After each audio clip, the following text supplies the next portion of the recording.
कक्षा 6 विषय हिंदी व्याकरण वर्ण विचार। आज है अयोग वा है। स्वर और व्यंजन के अतिरिक्त हिंदी वर्णमाला में दो वर्ण अंग और अ होते हैं। अंग को अनुस्वार और अ को विसर्ग कहते हैं। ये दोनों वर्ण स्वरों के बाद आते हैं, लेकिन स्वतंत्र रूप से प्रयोग में न आने के कारण इनकी गणना न तो स्वरों में की जाती है और न व्यंजनों में। इसी प्रकार इन्हें अयोग वा है कहते हैं। अनुस्वार,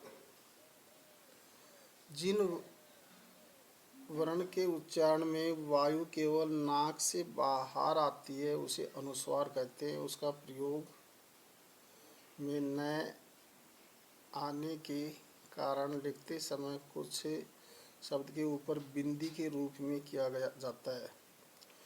इसका उच्चारण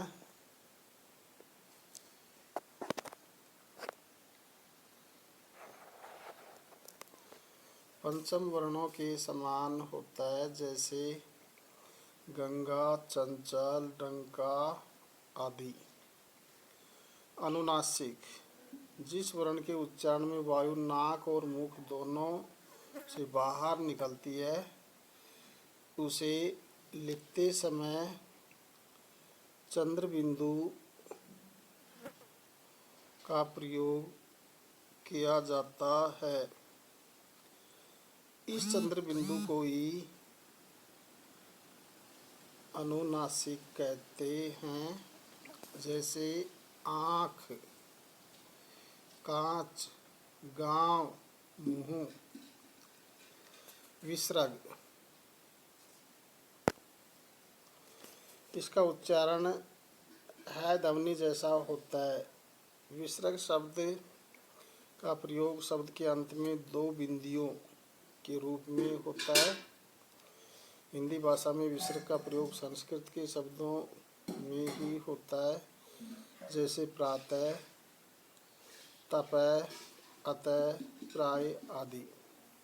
मात्रा, स्वर जब किसी व्यंजन से मिलते हैं तो उस स्वर की मात्रा का प्रयोग किया जाता है।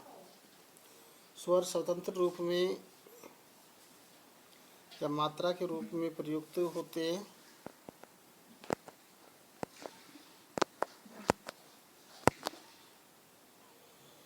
स्वरों की मात्राएं निम्न प्रकार से हैं। स्वर होते अ, आ, ई, छोटी, बड़ी, छोटा ऊ, ए, ऐ, ओ, औ। अब व्यंजन, जिन वर्णों के उच्चारण में अन्य किसी स्वर की सहायता ली जाती है उन्हें व्यंजन कहते हैं। इन वर्णों के उच्चारण में मुंह से निकलने वाली वायु थोड़ी रुकावट के साथ बाहर निकलती है। हिंदी में व्यंजनों की संख्या 33 होती है।